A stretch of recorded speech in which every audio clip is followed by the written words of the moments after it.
Oh my gosh, AJ Ferrari. Have you guys seen this? AJ Ferrari is like the gift that keeps on giving as far as, listen, I like the way the guy wrestles. I like the way the guy conducts himself. Like, I like the attitude. I like the pro wrestling shtick. But man, where there's smoke, there's fire, and you can't continue to plead innocent, and you can't continue to maintain that you were you're the victim or whatever, right? Like this guy, at some point, man, you've got to have some grace, and you've got to have some humility and say, hey, listen, I'm a messed up man, and whatever happens to me, but I've made mistakes. So if you guys aren't familiar, what happened was a couple days ago, AJ Ferrari got arrested and allegedly was choking a pregnant woman. And he was exiting her house and all this stuff. And first of all, man, what happens good after, like at night? Like what good happens at night? Like if you look at all the things, AJ, and if you're a young kid or somebody looking up to AJ and you're looking at like the timeline of some of these things, was the sun up or was the sun down? It's very important. If the sun was up, then hey, maybe you got to figure some things out with your day-to-day. But if the sun was down, we can change it. We just go to sleep. Just go to sleep. Just go to sleep earlier. If the sun goes down at 8:30, man, go to sleep at 9. I would love to see the time frame that the wreck that he got in happened, the assault that he got in happened, this thing with this lady. I believe those are the three things, right? Like there was was it a sexual assault? Was it SA? What was the deal? I know he got kicked out of Iowa because of the crowd flip off, and then he got kicked out of, where was he at before? What was his first school? Where did AJ go to school first? I'm trying to remember. Oh, he's at Oklahoma State. Duh.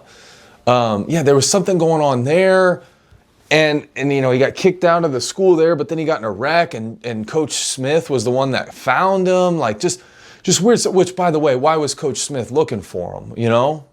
Like something had to tip him off. So I don't know, man. Where there's smoke, there's fire. I'm interested to see what happens. I think that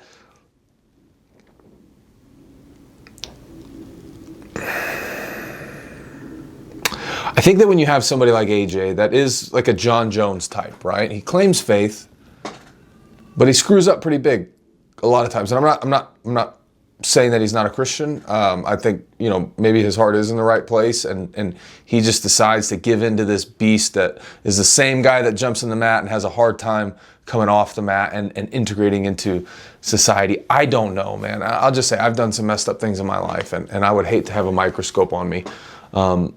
So I'm trying not to judge super harshly, but I know that I've been judged pretty harshly in times, and I've had to do a lot of work. So this isn't really a judgment. It's hey man, if you're trying to maintain wrestling, if you're trying to maintain this lifestyle, if you're trying to maintain all this stuff, and you're trying to figure out how you can get things in to get the help you need, man, that's the wrong approach. The wrong approach is to say, I want to do all these things and then fit recovery, fit healing, fit my church community. And the right approach, I saw a guy, who was Carl Lentz. Carl Lentz actually said this when he cheated on his wife and all those things happened, right? He said, his mentor said to him, if you're trying to save your marriage, you're going to fail.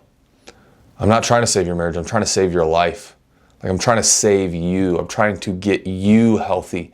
And your marriage can be a byproduct of that, but that can't be your focus right now. Your focus has to be that you got to get well, because at the end of the day, your wife has the decision to make to stay with you or not, and she's justified either way. And so I think it's the same kind of thing when situations like this happen. When I've been in situations where it's like, I've got to get well, my wife and I got to get well, we've got to heal, we've got to grow. When we were dating, it's like we've got maybe to take some time off from being in a relationship with each other. And so I want to have grace with this situation, because I've been in bad situations myself. And I'm not perfect, right? None of us are perfect. It's a lot, man.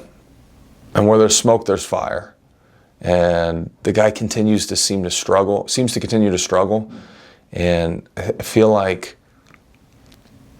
instead of trying to fit recovery and healing into it, he needs to see if it's even possible to be an athlete and to wrestle and to compete at the highest level while trying to get his life in a place where his kids will look at him and say, hey, you made some mistakes, Dad, but we love you and we're proud of you.